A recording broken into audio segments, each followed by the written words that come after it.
Every hood has three things: a church, a corner store, and a barbershop. The barbershop is the one that can actually make serious money, not just for the owner, for the whole block. But most of them never reach their potential. Here is why and how to change that. If this is helpful, subscribe and like the channel. More content on building real businesses from the ground up is coming. The first thing is a license. No shortcuts there. A legitimate barbershop needs a licensed barber and a registered business. That is what separates a shop from a situation.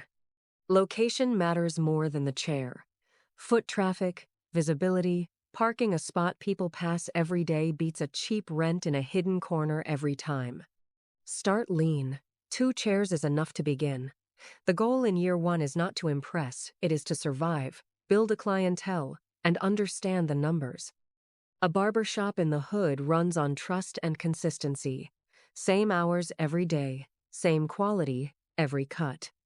People come back to what they can count on. Booth rental is the move for most small shops. Barbers pay a weekly fee for their chair the owner earns without touching a pair of clippers. That is passive income inside a business.